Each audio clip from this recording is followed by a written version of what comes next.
Next, o banco digital que faz acontecer. Olá, boa noite. Boa noite. O Jornal da Record começa com um alerta. Os criminosos estão falsificando as notas mais altas de reais. No ano passado, mais de 200 mil cédulas falsas chegaram ao Banco Central. Só aquelas de R$200, aquela do Lobo-Guará, teve um aumento de 850% no número de falsificações.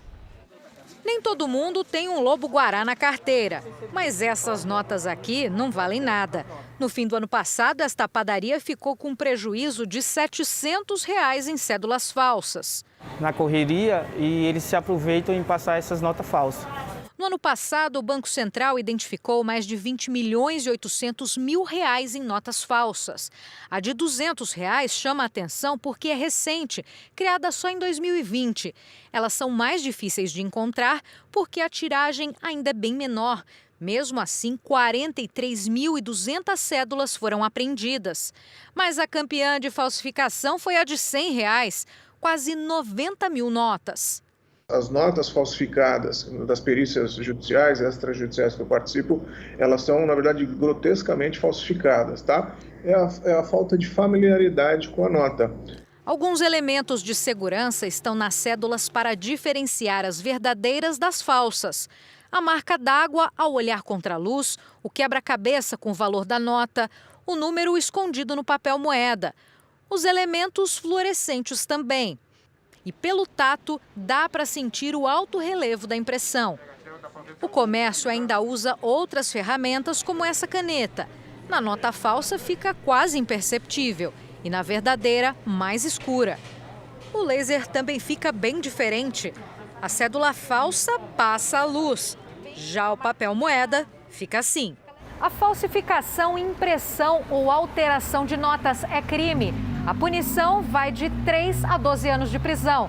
Mas atenção, se você pegar uma cédula falsa, souber e mesmo assim repassar para alguém, também não fica impune.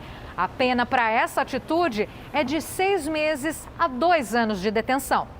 Para quem pegou uma nota falsa, a orientação é levar a uma agência bancária. E não precisa ser cliente desse banco.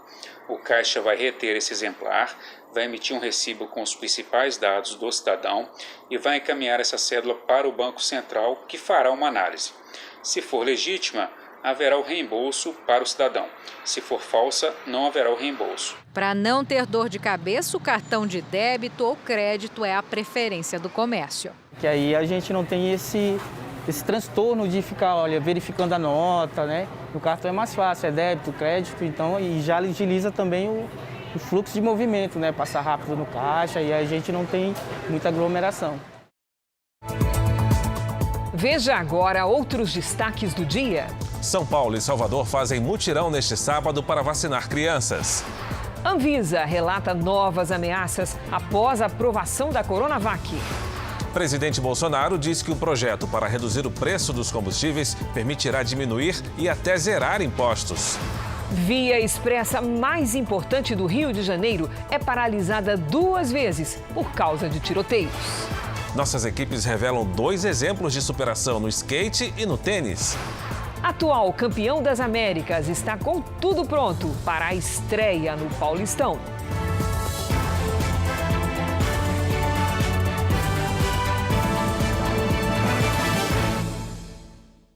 Oferecimento Bradesco. Abra sua conta grátis pelo app.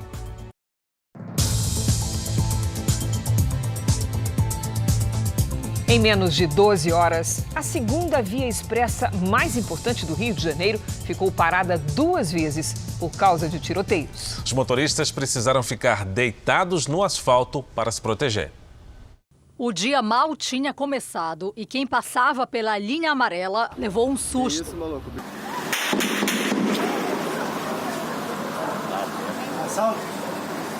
Policiais cercaram criminosos que tentavam roubar a carga desses caminhões.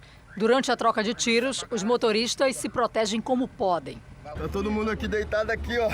Os assaltantes fugiram, deixando para trás a carga roubada. Ontem à noite, na mesma via, mais tiroteio. O carro passou voado os carros, mano. Olha lá, mano. Os caras atacando pra cima dos canos. Os caras atacando pra cima dos canos, mano. Assaltantes roubavam carros que trafegavam pela linha amarela e proximidades. Houve troca de tiros com a polícia. Tiroteio tá rolando aqui no meio da rua. Quem saiu de casa para fazer um lanche precisou correr. Um suspeito morreu e outro está internado neste hospital na zona norte do Rio. Um menor foi apreendido. Uma pistola foi apreendida com o grupo. Em menos de 12 horas, 2 tiroteios numa via expressa por onde passam todos os dias 360 mil carros. Muitos caminhões que entram na cidade do Rio precisam passar por aqui para entregar as mercadorias. Mas os criminosos têm sido ousados. A velocidade máxima permitida é de 100 km por hora, mas muitas vezes eles chegam de moto, fechando os caminhões. No ano passado, mais de 3.600 roubos de cargas foram registrados no Rio nos 10 primeiros meses. Uma média de 12 roubos por dia. No mesmo período, quase 21 mil veículos foram roubados na região metropolitana do Rio.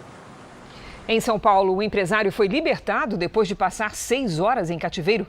Ele caiu no golpe do falso encontro, marcado por um aplicativo de relacionamentos. A vítima foi rendida ao chegar ao lugar do encontro e levada para o cativeiro, numa comunidade de Brasilândia, zona norte da capital. Durante 6 horas, os criminosos fizeram saques e transferências bancárias no valor de R$100 mil. A polícia chegou ao local depois de uma denúncia anônima. 4 pessoas foram presas em flagrante.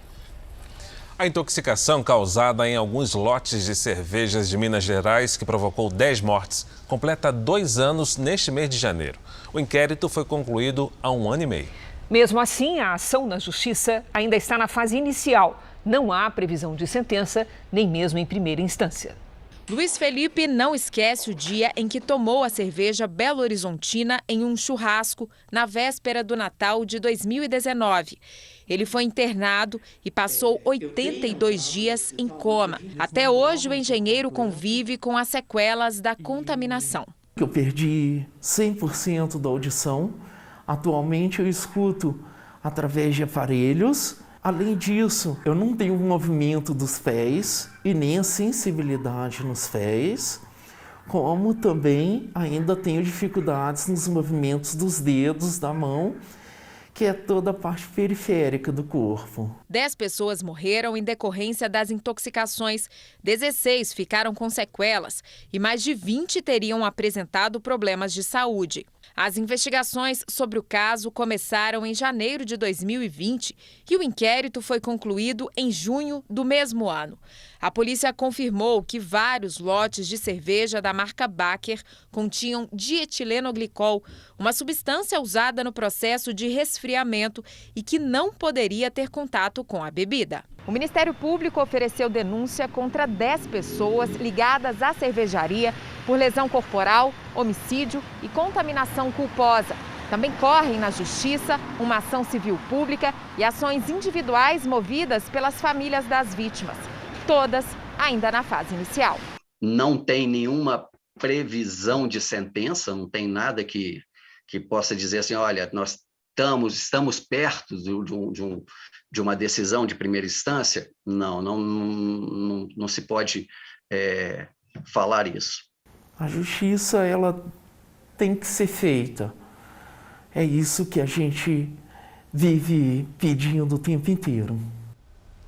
Nós tentamos contato com a cervejaria Baker, mas não tivemos resposta. O coronavírus, como o próprio nome diz, é um vírus. Mas no Paraná, o número de infecções pelas superbactérias aumentou entre os internados com a Covid. A situação chama a atenção dos cientistas e foi publicada, inclusive, em uma revista internacional. Ao longo da pandemia, o número de pacientes de Covid que tiveram complicações por causa das superbactérias, aquelas resistentes aos antibióticos, aumentou 56% no Paraná. O estudo foi feito por pesquisadores da PUC e publicado em uma revista internacional e analisou dados de 99 hospitais do estado entre 2019 e 2020. A gente fez uma análise de tendência, né? Então é uma curvinha, né, que já tinha essas bactérias, de repente ela mudou a tendência, então aumentou. No caso da Covid-19, os antibióticos são usados quando os pacientes apresentam também infecção bacteriana. As superbactérias reduzem as opções, o que pode comprometer o tratamento. A alta na prescrição de antibióticos nos hospitais do país durante a pandemia pode ser justificada pelo maior número de pacientes graves internados, que acabaram desenvolvendo infecções secundárias e necessitando desses medicamentos. Porém, o uso excessivo pode ter impulsionado o surgimento das superbactérias. Um estudo da Fiocruz confirmou a presença destes micro-organismos mais resistentes em quase 4.000 amostras coletadas no país entre janeiro e outubro do ano passado.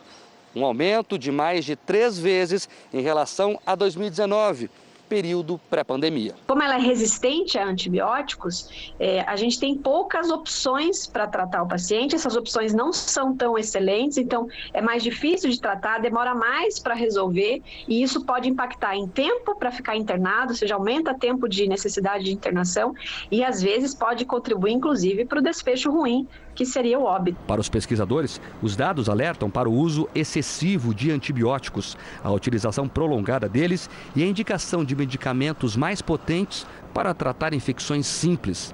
Tudo isso favorece o surgimento das superbactérias, micro-organismos que podem ser fatais, principalmente para pacientes já debilitados pela Covid. O alerta são para as duas populações, tanto a dos hospitais, que tem que ficar muito atentos a essas ocorrências, os times de prevenção de infecção hospitalar, os times de gerenciamento do uso do antibiótico, porque isso tudo, né, se bem ajustado, bem monitorado, a gente consegue prevenir a maioria dessas ocorrências. E também para a população é um alerta que faça tudo o que puder, né? Tomem suas vacinas, façam seus reforços, para evitar a necessidade de internação, especialmente por Covid, que a gente está falando aí, uso de máscara, higiene das mãos, o distanciamento social, evitar as aglomerações por conta desse momento que a gente está vivendo, né?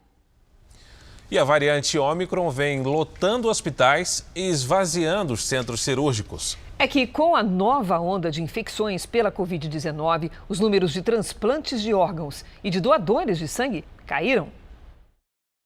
No Hemocentro de Goiânia, os doadores sumiram.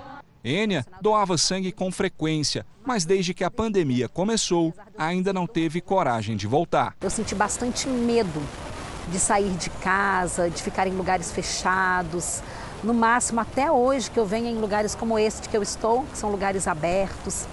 Lugares fechados com ar-condicionado me deixam realmente com muito medo de receber esse vírus. O resultado é que nunca os estoques dos bancos de sangue estiveram tão baixos.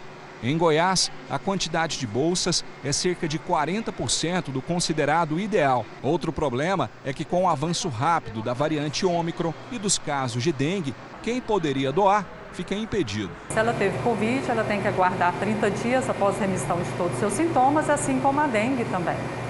E isso faz com que as doações diminuam e, consequentemente, aumenta o número de transfusões, porque todas essas doenças têm uma complicação que pode chegar, né, a ter necessidade de fazer uma transfusão sanguínea. A pandemia tem afetado também a doação de órgãos. No ano passado, aqui em Goiás, o número de casos de morte cerebral cresceu 48%. Mas apesar de ter aumentado a quantidade de possíveis doadores, o número de captações caiu quase 30%, principalmente por causa da Covid-19. 27% desses casos foram contraindicados por algum motivo, entre eles o Covid-19. Então, que é uma contraindicação absoluta, tanto para doação de órgãos quanto para doação de tecidos. A consequência disso é que a fila de espera, que já era grande, cresce a cada dia. No ano passado, os transplantes de rins caíram 40%. Dona Irandir, de 62 anos, espera por um transplante renal há 6 anos e viu o sonho ficar cada vez mais distante. Não é fácil, entendeu? Não existe doadores. E agora com a pandemia aí piorou bastante. Mas a gente está aqui no aguardo e na espera. A Organização Mundial de Saúde emitiu um comunicado afirmando que o risco da variante Ômicron permanece muito alto. Segundo a OMS, apesar da variante, na maioria dos casos, promover formas mais leves da doença, os altos níveis de transmissão resultaram em um aumento significativo de internações. Já uma pesquisa feita pelo CDC, o Centro de Controle e Prevenção de Doenças dos Estados Unidos, estabelece que a dose de reforço da vacina é eficaz contra as consequências graves da Covid. Na França, a média diária de casos atingiu o pico na última semana. A Rússia também bateu novo recorde de casos. 57 mil pessoas tiveram diagnóstico positivo para a Covid nas últimas 24 horas. Já países como a Irlanda e a Bélgica viram a curva de casos diminuir e retiraram restrições. O governo da China também liberou voos que partem da cidade de Xi'an, que estava em confinamento por causa da variante Ômicron. Em Honduras, uma sessão do parlamento acabou em tumulto e, veja você, troca de socos entre os deputados. A confusão começou depois que o deputado Jorge Calix foi eleito presidente provisório do Congresso Nacional. Segundo opositores, a decisão não respeitou um acordo feito entre os partidos. Ele foi empossado em meio a gritos e vaias. Parlamentares aliados à atual presidente do Congresso invadiram o local e desferiram socos contra Calix. Outros políticos que tentaram separar a briga também acabaram se envolvendo na troca de agressões. O namorado de uma influenciadora americana confessou que cometeu o assassinato da jovem antes de tirar a própria vida. A morte de Gabi Petito, em agosto do ano passado, chocou os Estados Unidos e o mundo. O corpo de Brian Laundrie foi encontrado em uma reserva natural na Flórida, junto com vários objetos. Entre eles, uma carta onde Brian confirma que matou a namorada de 22 anos. Nenhum outro detalhe foi divulgado pelo FBI. O casal deixou Nova York em julho do ano passado para viajar por 4 meses pela costa oeste dos Estados Unidos. Eles publicavam a aventura nas redes sociais. Em setembro, Brian retornou à cidade natal sozinho e fugiu logo depois, sem dar nenhuma explicação. A polícia encontrou os restos mortais de Gabi Petito em outubro. Ela foi vítima de estrangulamento. O Jornal da Record agora vai falar de futebol. Tá chegando a hora. O Campeonato Paulista começa neste domingo com exclusividade aqui na Record TV. Às 3h45 da tarde, o Palmeiras encara o Novo Horizontino. A tranquila e pequena Novo Horizonte, a 410 quilômetros de São Paulo, vive um fim de semana especial. Os mais jovens fazem questão de exibir o orgulho de ser Novo Horizontino. Novo Horizontino vai ganhar. Vai ganhar? Vai ganhar. E quanto vai ser esse jogo aí? 3-1 pro Novo Horizontino. 3-1? Por aqui, o assunto entre os 41 mil habitantes é um só: a abertura do maior campeonato estadual do Brasil. E o time da casa terá um visitante ilustre e gigante. Nada mais, nada menos que o tricampeão da América. O Palmeiras se preparou durante toda a semana em São Paulo. Viajou hoje para Catanduva, cidade vizinha, onde vai ficar hospedado e promete ir com o time titular para a estreia no Paulistão. Sabemos que vai ser um campeonato muito longo, com vários jogos, então preparando a cada dia com intensidade para poder chegar nos campeonatos e nos jogos fortes. A força será realmente necessária para encarar o sol, o calor e o Novo Horizontino. Se por um lado o Palmeiras se acostumou a dominar o continente, conquistando 2 vezes a Libertadores em 2021, o Novo Horizontino também teve um ano mágico. Além de conquistar o Campeonato Paulista do Interior, o clube conseguiu 2 acessos consecutivos no Campeonato Brasileiro e agora vai disputar a Série B, se colocando entre os 40 principais clubes do país. E para essa temporada, o Tigre, como é chamado, manteve a mesma base do elenco e ainda trouxe reforços como o meio-campo Marcinho. Gostei muito da minha chegada aqui, da minha recepção, o pessoal me receberam muito bem. E eu só tenho a contribuir com o grupo, com o clube e fazer o meu melhor para conseguir nossos objetivos no ano. 8.400 ingressos foram colocados à venda, respeitando o decreto do governo do estado que limita em 70% a ocupação dos estádios. Além disso, a entrada de menores de idade só será permitida com o comprovante da vacina, por determinação do Juizado da Infância e Juventude de Novo Horizonte. O palco do encontro entre Palmeiras e Novo Horizontino, da estreia do Paulistão, é o pequeno, porém charmoso estádio Jorge Ismael de Biasi, o Jorjão, que até ontem estava recebendo os últimos retoques. Depois dos ajustes finais no estádio, dos últimos treinos de Palmeiras e Novo Horizontino, agora é só esperar. Menos de 24 horas para a bola ser posicionada exatamente aqui, no centro do gramado do Jorge Ismael de Biase, para que comece o espetáculo do maior campeonato estadual do país. Então, para você não esquecer, o Paulistão começa amanhã na Record TV com o jogo entre Novo Horizontino e Palmeiras a partir das 3h45 da tarde. Para a estreia no Cariocão na próxima quarta-feira, o Flamengo vai apostar na garotada. E no Botafogo, a principal contratação do clube vai jogar pela primeira vez o estadual. A torcida do Botafogo não para de comemorar. Voltou para a primeira divisão, conquistou o título da Série B e vai receber um grande investimento financeiro. E para reforçar o elenco, teve a chegada do lateral Rafael. Sempre tive um carinho especial pelo Botafogo e assim, eu espero que esse ano possa ser maravilhoso para mim e para o Botafogo. É tudo que eu quero mesmo. Rafael foi revelado no Fluminense, ao lado do irmão gêmeo Fábio. Os dois foram cedo para a Europa. Aos 16 anos, foram contratados pelo Manchester United da Inglaterra. Foram 14 anos no velho continente, até chegar ao clube que mexe com o coração de toda a família.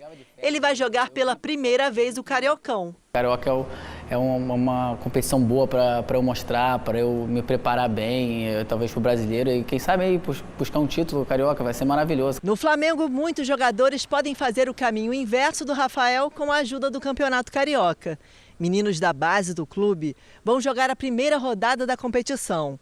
Uma ótima oportunidade de chamar a atenção dos grandes times do mundo. Tenho certeza absoluta que é uma baita oportunidade para esses meninos aí em relação a esse processo de trabalho. Ainda mais com o estadual sendo transmitido para 21 estados do país. É o campeonato transmitido para o maior número de estados e o maior número de cidades desse país. Isso demonstra o interesse, o quanto esse campeonato é importante para o futebol nacional. Em 2021, Rodrigo Muniz foi um dos destaques. Fez esse lindo gol e foi comprado pelo Fulham da Inglaterra. Outros ganharam espaço no time principal, como João Gomes, que fez até um dos gols da final da competição, quando o Flamengo foi campeão. Esse momento eu acho que tem que desfrutar dele. Então a gente tem que desfrutar desse momento, os meninos vão ter que entrar desfrutando desse momento e jogar com alegria. O treinador português Paulo Sousa acompanha tudo de perto. Ele treina o elenco principal, que vai disputar a sequência da competição. Fábio Matias vai comandar o Flamengo nos primeiros jogos. Eu já tive a oportunidade de conversar com ele, foi muito receptivo em relação aos termos, trabalho, ideia, jogadores. E aos poucos a gente vai, nesse período agora, recebendo mais informações para poder entender um pouco qual que vai ser esse processo no profissional aqui. O Flamengo está em busca do tetracampeonato carioca, um feito inédito e desejado por todos os jogadores. O Campeonato Carioca começa na próxima quarta-feira e você também vai acompanhar com exclusividade aqui na tela da Record TV. Veja a seguir, presidente Bolsonaro revela que o projeto sobre combustíveis vai permitir zerar imposto. E também a onda de calor que não dá trégua para os moradores do sul do país.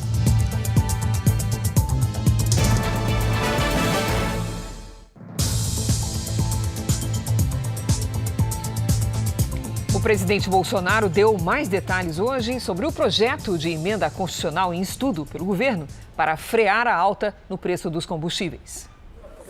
O presidente esteve no interior de São Paulo para o enterro da mãe, Dona Olinda. Depois de passar a noite na casa da família, Bolsonaro saiu acompanhado do filho Flávio para cumprimentar moradores no centro da cidade e conversou com jornalistas. Durante mais de uma hora, o presidente falou sobre vários assuntos. Um deles, os preços da gasolina, do etanol e do óleo diesel. Bolsonaro disse que o governo está trabalhando para a aprovação de uma proposta de emenda constitucional que autorize a União e os estados a reduzir ou até zerar os impostos sobre os combustíveis. A PEC é autorizativa. Garanto para você, se a PEC passar, no segundo seguinte à promulgação, eu zero o imposto federal do diesel no Brasil. Como disse, estava me criticando o preço do combustível. Quando a gente vai apresentar a PEC, autorizando, não é determinando, que eu diminua os impostos federais. E os governadores, se assim entender diminuir o ICMS, eu apanho. Ele quer encrenca com o governador. Eu não estou obrigando o governador a fazer nada. O presidente também confirmou o veto de quase 3 bilhões de reais no orçamento de 2022. Valores que devem ser tirados das emendas de comissão do Congresso e da fatia reservada aos gastos do Executivo. Eu sou obrigado a vetar, como eu disse a você. Se eu sancionar, eu tenho que ter o recurso definido. De onde vem aquele dinheiro? Então, foi sancionado ontem. Por alto, não tive cabeça para estar com profundidade, confiei na equipe. Foi vetado, acho que 2,8 bilhões. Parte do nosso, e parte do nosso, né? Vou cortar na própria carne, e parte nas emendas de comissão do Congresso. Agora, existe a possibilidade, né, de esse recurso ser recomposto ao longo do ano, de acordo com o comportamento da arrecadação nossa. O prazo para a sanção do orçamento terminou ontem, mas os detalhes do documento serão conhecidos na segunda-feira, com a publicação no Diário Oficial.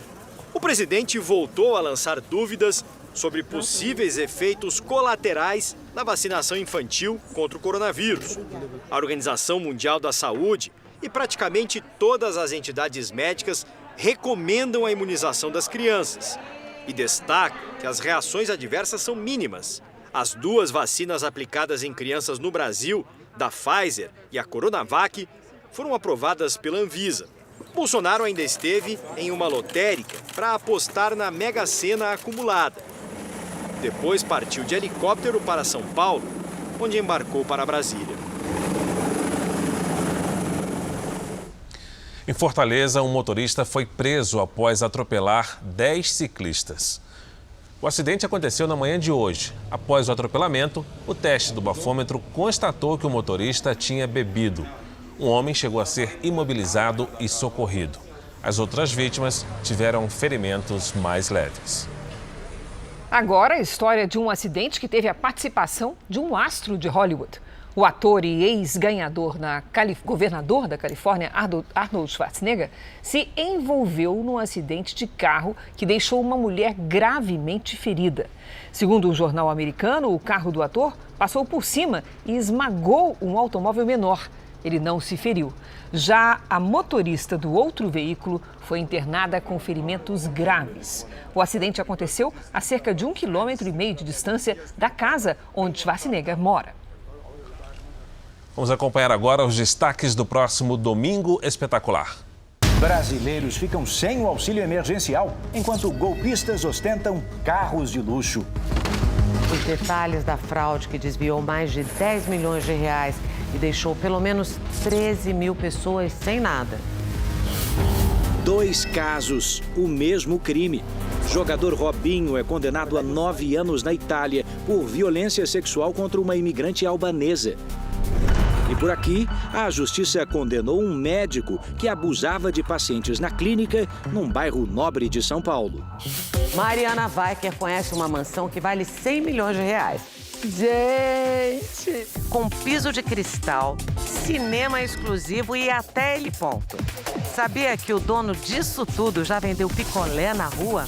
Uma surpresa para Rony Von. O príncipe da TV brasileira ganha um almoço especial. Ai, que coisa boa, gente. Conta quem foi a inspiração para voltar a gravar depois de mais de 30 anos. Mais linda da terra. E recebe homenagens que o deixam emocionado. Olha, nesse Domingo Espetacular. Logo depois da Hora do Faro, a gente espera você. 2 turistas canadenses foram mortos a tiros durante uma briga em um hotel de luxo no México. O tiroteio aconteceu depois de uma briga entre hóspedes de um resort em Playa del Carmen, numa região próxima de Cancún. 2 turistas morreram e um ficou ferido. Autoridades informaram que ambas as vítimas tinham antecedentes criminais. O responsável pelos disparos também estava hospedado no hotel e é procurado pela polícia. Os ministros da Defesa da Rússia e do Reino Unido vão se encontrar para discutir a crise na fronteira da Ucrânia. Hoje, a Embaixada Americana enviou um pacote de segurança no valor equivalente a mais de R$1 bilhão. O carregamento inclui mais de 90 toneladas de armamentos. A Embaixada Americana em Kiev mostra que a ajuda demonstra o compromisso dos Estados Unidos em ajudar a Ucrânia a reforçar sua defesa em meio à crescente ameaça dos russos. Na Rússia, o país continua suas movimentações militares. Agora, caças foram enviados para a Bielorrússia. Países ocidentais temem que a Rússia, que reuniu dezenas de milhares de soldados em suas fronteiras com a Ucrânia, esteja planejando um novo ataque a um país que invadiu em 2014.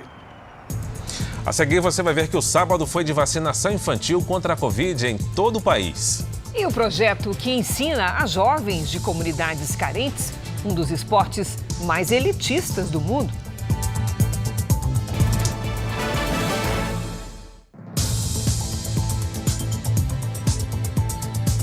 Os mutirões para a vacinação infantil contra a Covid deixaram os postos lotados em várias regiões do país. Em Salvador, a fila de espera chegou a 5 horas, mas nem assim os pais e as crianças desistiram. O cartaz feito pela mãe foi exibido pela Maria Júlia. Apesar da pouca idade, só 5 aninhos, ela entende a importância da vacinação. Lição que aprendeu em casa. Ela sempre tem medo de vacina, né? Mas ela entende, a gente conversa com ela entende que é importante porque precisa se proteger. O sábado de mutirão em Salvador foi dedicado à vacinação do público infantil. Com filas quilométricas nos pontos de imunização, o tempo médio de espera chegou a 5 horas. A Gleina, assim como a maioria, não desistiu. Ela não via a hora de vacinar a filha Helena e ficou emocionada. Alívio, tranquilidade, porque agora eu sei que vai ter uma vida normal, vai voltar a ter uma vida normal. Estou muito feliz. No Distrito Federal, as famílias também se encontraram nos postos de saúde, abertos até às 5 da tarde. As crianças de 6 e 7 anos começaram a ser vacinadas com a Coronavac. Em Mato Grosso do Sul, também foi autorizada a vacinação de crianças acima de 6 anos com a Coronavac. Mas neste sábado, apenas a capital, Campo Grande, aplicou o imunizante. Estava bem ansioso. Com o avanço da variante Ômicron altamente transmissível, as crianças ficaram mais vulneráveis à Covid-19 por não estarem protegidas. Para diminuir os riscos, as secretarias de saúde têm criado os mutirões, como esse aqui em Salvador. A ideia é facilitar o acesso em massa e ampliar a imunização infantil em menos tempo. No Brasil, mais de 20 milhões de crianças entre 5 e 11 anos estão aptas a receber a vacina. Eles são todos irmãos, né? Então eu resolvi trazer todos juntos. Desde o início da pandemia eu estava torcendo para isso. É uma felicidade grande, né? Era um sonho desde o início da Covid ter essa vacina. E agora vamos cumprir, né, esse sonho. Que bacana, hein? Também em São Paulo, o sábado foi para vacinar crianças contra a Covid-19. Os postos da capital paulista ficaram cheios de meninos e meninas com idades entre 5 e 11 anos. Foi dia de bancar o super-herói, com coragem para enfrentar picada de agulha. Não dói nada, porque é só uma picadinha de mosquito que não dói nada. Foi o primeiro dia de vacinação de crianças entre 5 e 11 anos sem comorbidades na maior cidade do país. A estimativa em São Paulo é imunizar contra a Covid-19 quase 1 milhão de crianças nessa faixa etária. Não doeu nada, só agora que tá doendo. Foi super rápido. Não doeu nada. Não deu nada, nem chorou. E a gente está bem feliz. 800 mil doses da Coronavac começaram a ser aplicadas em crianças a partir de 6 anos. Quem tem 5 anos de idade ou baixa imunidade recebe a vacina da Pfizer. O intervalo para a aplicação da segunda dose é de 15 dias para a Coronavac e 8 semanas para a Pfizer. As vacinas são seguras, com a mesma segurança que levamos nossos filhos para tomar vacina de meningite, de gripe, de sarampo, de febre amarela, devemos levá-los também para tomar a vacina da Covid-19. A doença não é desprezível na população pediatra, leva a uma enormidade de casos, infelizmente algumas hospitalizações e até mortes. Hoje, os postos de saúde de São Paulo foram exclusivamente delas, crianças de 5 a 11 anos. Em algumas unidades, teve tanta procura que centenas de senhas foram distribuídas.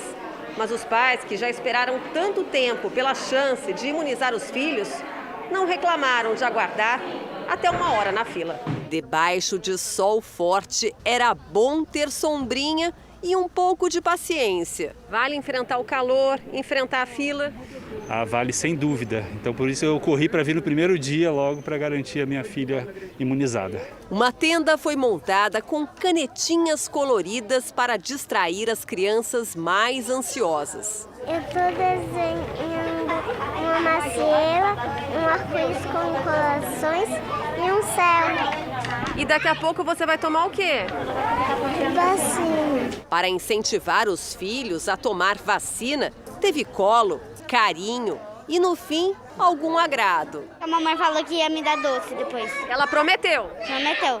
O Edgar, que tem 10 anos, quer voltar a frequentar a escola um pouco mais protegido contra o coronavírus. A avó dele ainda se recupera da Covid-19. Eu já peguei a Covid, então é bom se imunizar para proteger todos que você ama e a si mesmo. Os diretores da Agência Nacional de Vigilância Sanitária, Anvisa, voltaram a receber mensagens com ameaças. Vamos ao vivo a Brasília com o repórter Matheus Scavazini, que tem as informações. Boa noite, Matheus. Boa noite, Cris, Fara. Os e-mails começaram a chegar após a liberação do uso da Coronavac para crianças e adolescentes entre 6 e 17 anos na última quinta-feira. Eles foram encaminhados pela agência para a Polícia Federal. A PF já investiga outras ameaças sofridas pelos servidores após a aprovação do uso da vacina da Pfizer para crianças em dezembro. Foram 169 recebidas entre os dias 17 e 28 de dezembro. Cris, Fara. Obrigada, Matheus. Uma nota técnica publicada pelo Ministério da Saúde provocou polêmica neste sábado. Isso porque ela diz que as vacinas não têm efetividade nem segurança demonstradas contra a Covid. O documento é assinado apenas pelo secretário de Ciência, Tecnologia, Inovação e Insumos Estratégicos em Saúde da pasta, Hélio Angotti Neto. A nota contraria uma série de estudos e orientações sanitárias. A Organização Mundial da Saúde, por exemplo, defendeu ontem que a vacinação infantil seja adotada em todo o mundo. O Centro de Controle de Doenças dos Estados Unidos, CDC, afirmou hoje que a dose de reforço protege contra a Covid. E a Anvisa considera seguras e eficazes todas as vacinas aprovadas para uso no Brasil. Pacientes que já tiveram Covid podem doar o chamado plasma convalescente, que é a parte do sangue rica em anticorpos para tratar as pessoas infectadas pelo coronavírus. A técnica, utilizada em várias partes do mundo, aqui no Brasil, foi desenvolvida pelo Instituto Butantan. Guilherme foi curado da Covid-19. Na expectativa de ajudar um paciente em tratamento, ele é um doador de plasma, a parte líquida do sangue.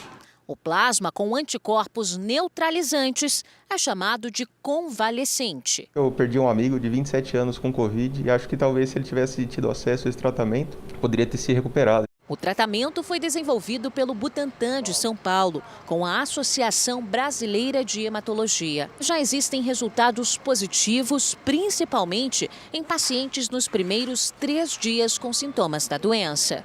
Nós já encaminhamos plasmas para Manaus, na época que Manaus estava com aquela situação crítica de uma taxa muito grande de indivíduos infectados. Aqui em São Paulo, na cidade de São Paulo, nós já tratamos em alguns hospitais. Esses pacientes seriam pacientes que iriam para uma UTI, iriam ser internados, que seriam tudo para ser grave. Nós tivemos uma queda desse nível, muito grande das internações, e nas internações a gravidade foi muito menor. Podem doar pessoas com mais de 50 quilos, entre 16 e 69 anos, que tiveram Covid-19 e estão curadas há pelo menos 30 dias. Doadoras não podem ter histórico de gravidez. O processo de coleta dura em média 40 minutos. E esse método utilizado aqui no Instituto Butantan se chama aférese. O sangue é centrifugado por esta máquina, que é responsável por separar somente o plasma convalescente e devolver os outros componentes do sangue, como as plaquetas, por exemplo, ao doador. Tendo conhecimento disso, também vai procurar os postos de doação, os bancos de sangue, para prosseguir com essa coleta, com essa doação, para que a gente consiga encontrar um caminho para aliviar o sofrimento desses pacientes. Com o avanço da campanha de vacinação e a chegada do calor, o turismo na Bahia voltou a crescer. Em Salvador, o setor de hotelaria está bem otimista por essa temporada de verão. Eles sobem e descem as ladeiras do Pelourinho. Aproveitam cada segundo do banho de mar nas águas tranquilas do Porto da Barra. Os turistas voltaram com tudo à Bahia. É um verão com gostinho de retomada. Fiz teste antes de vir, para passear. Aí deu negativo o teste, a gente embarcou e está passeando agora, aproveitando. A foto é com máscara. O álcool em gel e o cartão de vacinação estão sempre por perto. Mas para essa turma, voltar a viajar compensa a preocupação com tantos cuidados. Nós estamos aproveitando ao máximo como a gente pode, né? Sempre procurando distanciamento, sempre procurando os lugares que estão menos movimento. O casal gaúcho está voltando das férias cheio de histórias. A gente estava no Ceará, então acabou vindo para cá também para curtir um pouquinho Salvador. Salvador espera receber 4 milhões de turistas nesse verão. Segundo a prefeitura da cidade, 128% a mais em relação ao último. E nem precisa ser bom com os números para constatar esse crescimento. Desde dezembro, os pontos turísticos só andam assim. Os hotéis comemoram. A ocupação média nesse verão deve ficar em torno de 80%, número 130% maior do que entre dezembro de 2020 e março de 2021. Já está no mesmo patamar de taxa de ocupações antes da pandemia. O vendedor de água também não tem do que reclamar. Tem bastante turista, São Paulo, Rio de Janeiro. A paraibana Kalina também chegou por aqui como turista e ficou. Já são 2 anos trabalhando com essa vista. Pronta para faturar e adoçar a vida dos baianos e dos turistas com o melhor brigadeiro da Bahia. Eita, coisa boa. O governo do Rio de Janeiro anunciou um investimento de R$500 milhão em um projeto de retomada de comunidades dominadas pelo tráfico e a milícia. O repórter Diogo Menezes traz agora as informações ao vivo para a gente. Diogo, boa noite para você. Boa noite, Fara. Boa noite, Cris. Esse dinheiro vai ser investido em obras de infraestrutura e também para incentivar projetos sociais e de empreendedorismo. Entre as ações está a liberação de uma verba mensal no valor de R$300 para 2.000 mulheres com idades entre 16 e 30 anos. Esse anúncio foi feito hoje, sábado, 3 dias depois da operação que reuniu 1.300 homens da Polícia Civil e Militar na ocupação das comunidades do Jacarezinho, na Zona Norte, e da região da Muzema, na Zona Oeste da capital. Hoje, os moradores do Jacarezinho fizeram um protesto contra essa operação. O governador Cláudio Castro disse que ainda não há previsão de expansão do projeto para outras áreas e reforçou que isso só vai acontecer caso os resultados dessas 2 primeiras operações sejam positivos. Fara, Cris. Obrigado pelas informações, Diogo. Uma comunidade que já tinha sofrido pelo rompimento da barragem de Brumadinho, agora sofre por causa das chuvas. Toda a população depende totalmente de doações para sobreviver.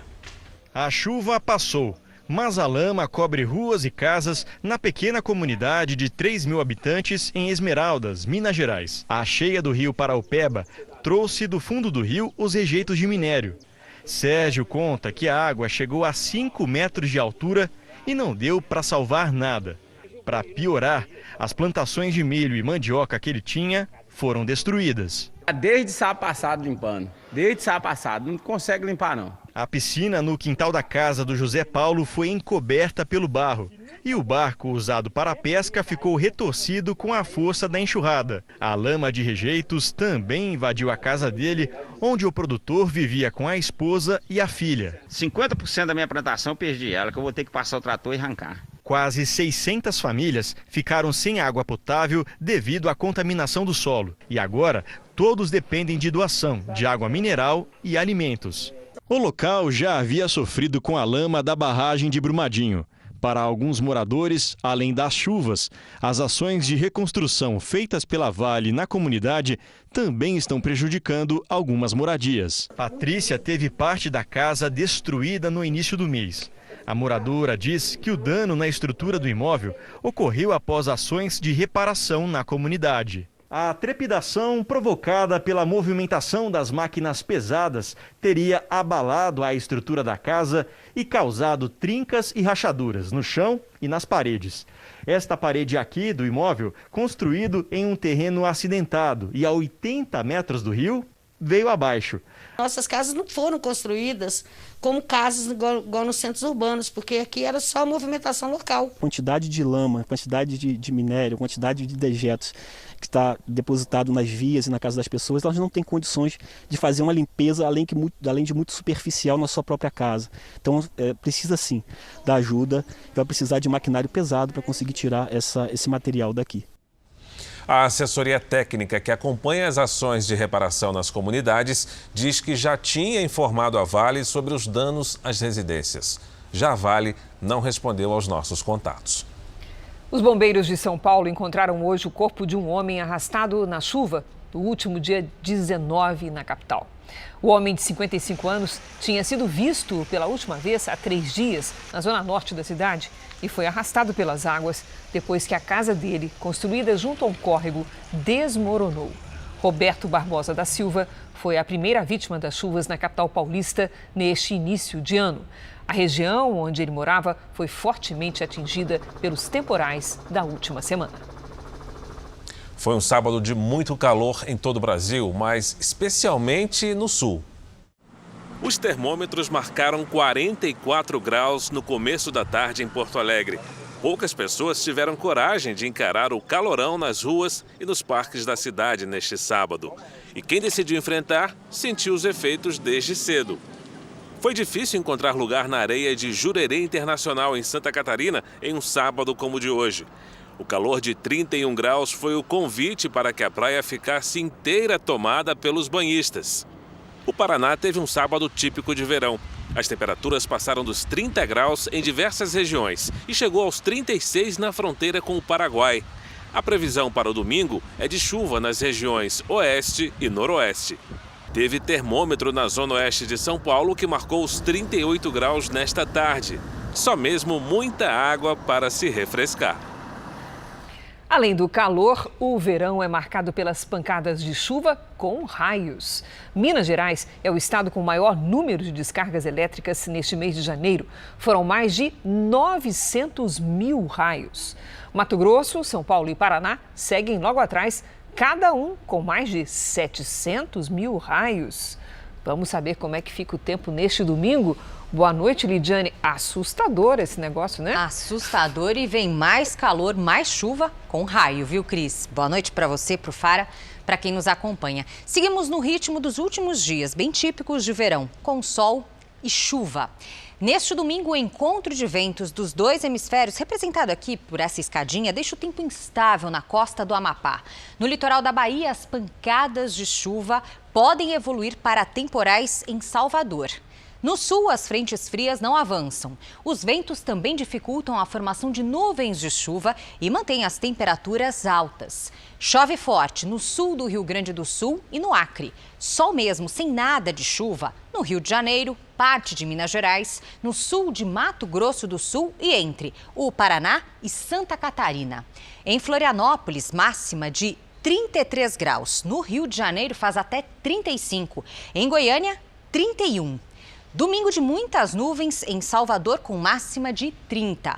Em Porto Alegre, 39 graus com pancadas de chuva à tarde e à noite. A capital paulista pode bater novo recorde de calor à tarde com 34 graus, chuva e trovoadas. Em Palmas, 31 com chuva em vários momentos. Em Natal, chove apenas pela manhã, máxima de 30. Tempo Delivery deste sábado começa com o André, da cidade de Jacobina, na Bahia. Lidiane. Opa, vamos lá para a Bahia, Fara. André na tela. André, seguinte, em Jacobina, cidade aí conhecida como do Ouro na Bahia, o calor segue com as pancadas de chuva à tarde. Até segunda, máxima de 33 graus. Aí na terça, faz até 31. A Juliana quer saber se vai ter um refresco no tempo de Piraquara, lá no Paraná. Juliana, olha, sem chuva e sem refresco na região metropolitana de Curitiba até segunda. Máxima de 32 graus. Na terça à tarde é que tem previsão de chuva rápida. Mesmo assim, os termômetros devem chegar aos 30. E pode aparecer arco-íris, tá? Participe também do Tempo Delivery pelas redes sociais. Mande a sua mensagem com a hashtag #VocêNoJR. Boa noite. Obrigada, Lid. Bom domingo para você. Obrigada. Bom fim de semana, Lid.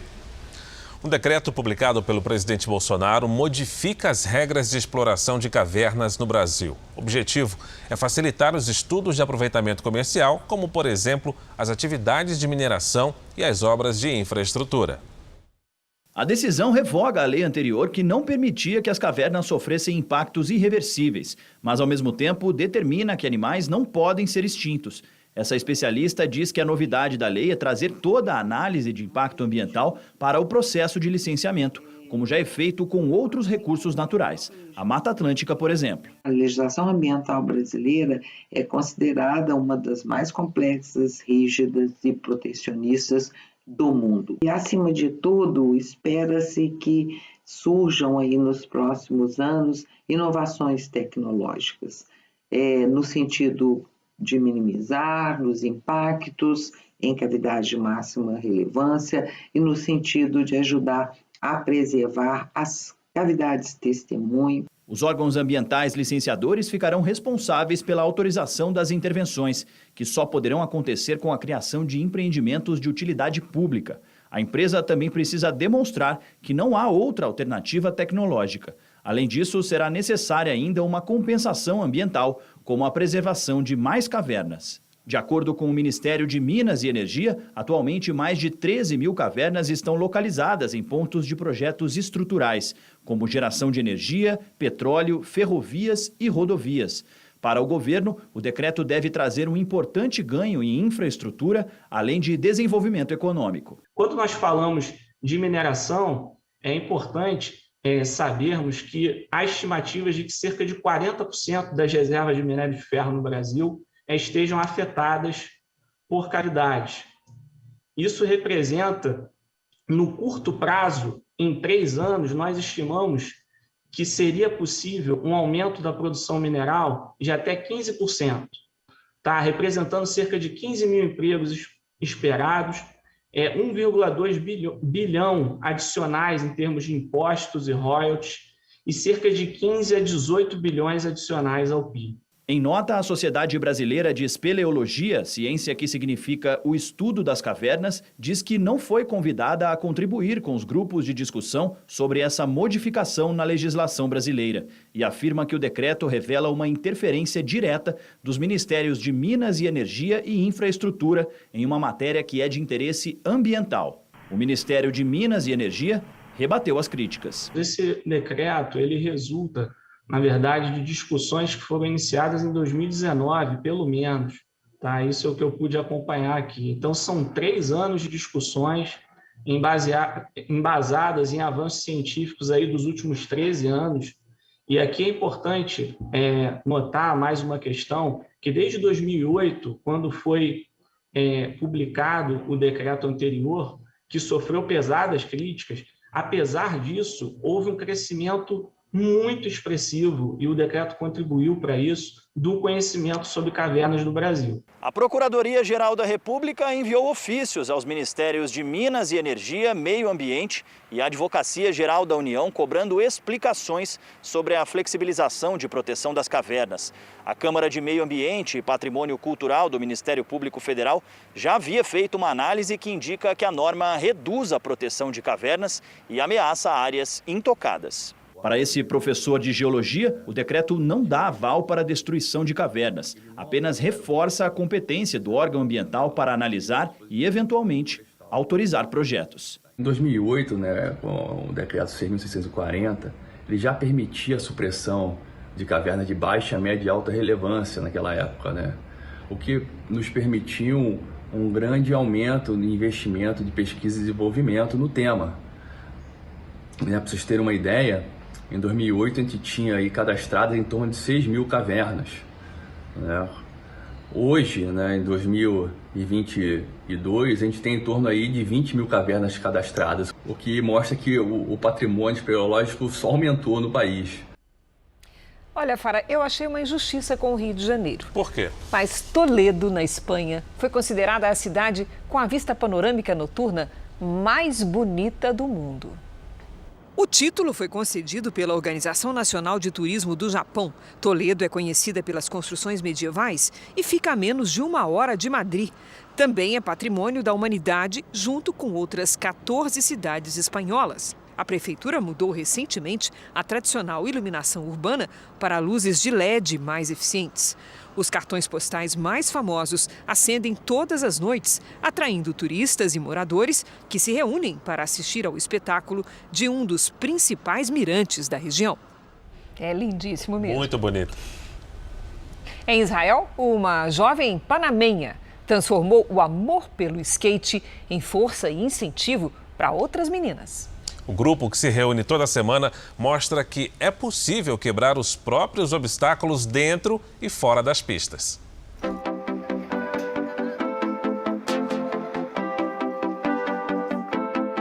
Em um cantinho escondido na cidade antiga de Jerusalém, um grupo de garotas se encontra toda sexta-feira para aprender a andar de skate. As alunas entre 9 e 19 anos são judias, muçulmanas e cristãs. A maioria veste saia, mesmo durante a aula. Outras sapatinhos rosa ou capacetes decorados. E todas têm um objetivo: aprender a dominar o skate. 12 anos atrás, Paula Ruiloba e a amiga Mayan estavam entre as poucas praticantes do skate na região. Para incentivar outras mulheres, decidiram criar o grupo das Garotas Skatistas de Jerusalém. Hoje elas já têm mais de 58 alunos. Elas veem que uma menina fez um truque, eu posso também. Então ia ser como uma força que atrai outra força. Paula, de 29 anos, se mudou do Panamá para Israel há 13 anos e trabalha em uma empresa de tecnologia. Mas à noite ela ensina capoeira e aos finais de semana dá aula de skate. Paola quer encorajar as jovens a ter menos medo e desenvolver resiliência e força, não só no mundo do skate. Com o tempo estou vendo que elas também superam coisas fora do mundo do skate. Não tem medo de fazer coisas novas, por exemplo. Pode estudar coisas novas, pode conhecer gente nova, sem medo. No Brasil, o skate já é popular entre meninas, principalmente depois da medalha olímpica. Mas aqui no Oriente Médio, a dedicação da Paola vem conseguindo trazer mais garotas ao esporte, além de juntar alunas de culturas, idades e religiões diferentes. Hoje, aqui em Jerusalém, são as meninas que estão tomando o palco, ou, neste caso, as ruas e as rampas. Yael tem 17 anos e anda de skate há quase 2. Agora, a irmã mais nova também está fazendo aulas com ela.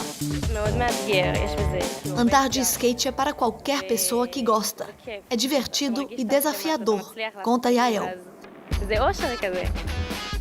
As meninas fazem parecer muito fácil, mas encontrar o equilíbrio em um skate é complicado. Com muita paciência, Paula explica como dar o primeiro passo sem cair. E com o apoio das outras alunas do grupo, fui tomando coragem e conhecimento dos movimentos básicos. Ela explica que o que importa não é o resultado, mas sim a vontade e coragem para continuar tentando, mesmo com medo de cair. Para Noemi, de 9 anos, a parte favorita do skate é a diversão. Você aprende a fazer coisas novas e mostrar que as garotas também podem praticar. Em 2018, o município realizou a primeira competição de skate feminino. Hoje em dia, meninos e meninas podem competir juntos e os vencedores levam o equivalente a R$2.000. O grupo agora tem patrocinadores do mundo inteiro. Achei que a Bianca leva jeito, hein? Não tenta fazer isso em casa, Não, de jeito nenhum. Um projeto social vem aproximando crianças e adolescentes pobres do Rio de Janeiro a um esporte tido como um dos mais elitistas. 2 deles acabaram de voltar da Europa, cheios de medalhas.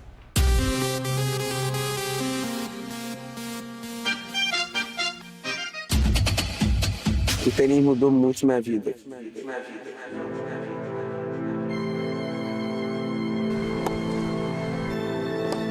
Teve muitos amigos meus que saíram e hoje em dia estão numa vida que não é muito boa. Esse é o tenista, né? Cara, tenta largar esse mundo, vamos pro tênis, aí não consegue, entendeu? Então eu fico bem triste.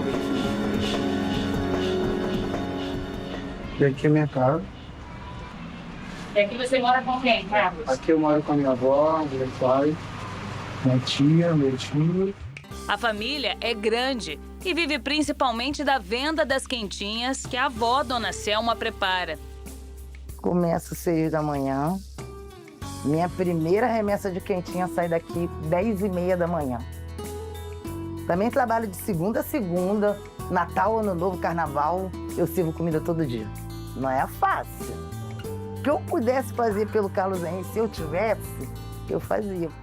Raquete é cara, tênis é caro, bola é cara, uniforme é caro. O esporte é um esporte caro. Um esporte caro e um menino que nem sonhava que poderia chegar lá. Eu estava passando com a minha mãe um dia na Lagoa. Ela falou, olha que esporte bacana. Só que ela falou, faz um teste. Daí eu comecei a jogar e tal. Ele falou que eu tinha um potencial, só que eu não acreditava. Ele é o Alexandre, idealizador de um projeto social que ensina tênis para crianças e adolescentes de comunidades pobres do Rio de Janeiro. Fala que é a oportunidade de eles entenderem, conhecer o esporte, os benefícios do esporte, sabe, trabalhar em grupo, em equipe, respeitar o próximo. Eu pensava assim, não é pra mim. Aí quando eu encostei na raquete e bati a primeira bolinha, legal. 3 meses depois que eu entrei no projeto. Quando eu entrei na pré-equipe, eu comecei a pensar, pô, eu tenho potencial para jogar profissional, eu vou querer ser profissional. O Carlos Henrique e o Antônio Vitor aprenderam a sonhar bem aqui nessa quadra. Com a descoberta de um novo esporte, descobriram também que podiam ir mais longe. O tênis levou os 2 amigos a conquistarem títulos do outro lado do oceano e a enxergarem um mundo de possibilidades que eles nem sabiam que existia. Já foi campeão brasileiro, porque agora acabou de quebrar mais aí num paradigma, foi campeão em Portugal, né? 3 de simples e 1 de dupla. Isso é a realidade. Na primeira viagem para fora do país, os amigos voltaram com a mala cheia de medalhas. Uma bagagem capaz de despertar sonhos que pareciam impossíveis. Era que ele saia do país, ficar lá fora, lá ele segue a carreira dele. Eu quero chegar no profissional, jogando todos os grandes slams possíveis e ganhando todos. Eu falo pra ele, você pode ser engenheiro, outro pode ser médico, só vocês querem.